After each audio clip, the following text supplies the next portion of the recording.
the public voice and fourth pillar of democracy.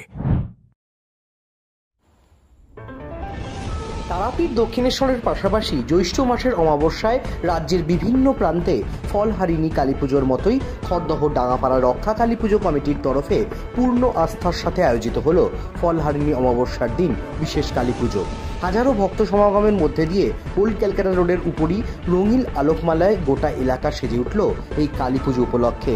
বিভিন্ন উপাচারে পূজার্চনার মধ্যে দিয়ে বুধবার সন্ধ্যে থেকে শুরু করে বৃহস্পতিবার ভোর পর্যন্ত চলার পর বিদায় নিলেন মা।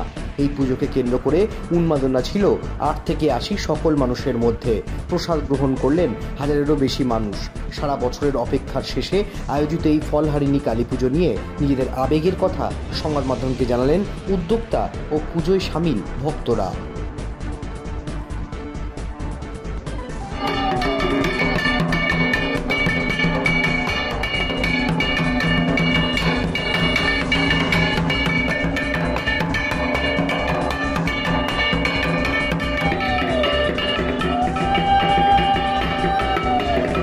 আমি অনেক দুঃখের সহিত বলছি যে আমাদের এখানে দুটো বাচ্চা একসঙ্গে জলে ডুবে মারা গেছিল। আজ থেকে 30 বছর আগে আমাদের এখানে একটা পুকুর ছিল, সেই পুকুরে জলে ডুবে মারা গেছিল। সেই থেকে আমরা পুজোটা শুরু করি, আর পুজোটা আমরা এখানেই শুরু করেছিলাম। আর সেই পুজোটা আমাদের এখানে খুব জাগ্রত হয়ে উঠেছে।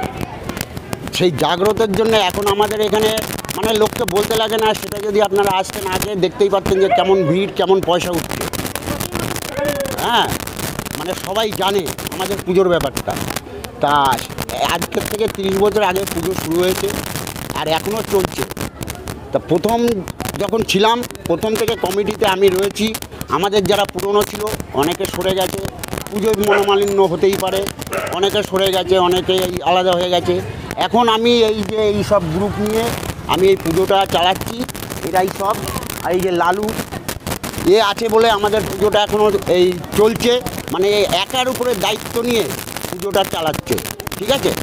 আর আমি সাপোর্ট দিই, ওদের কিছু হলে আমাকে বলে, আমার কাছে আলোচনা করে তবেই পুজোটা হয়, ঠিক আছে। কি থেকে কি করব না করব আমার কাছে শোনে, আমার কাছে নিয়ে তারপরে বলে। মোটামুটি সমাগম হয় এখানে মোটামুটি ধরেন আজকের দিনে 1000, কম করে 1000।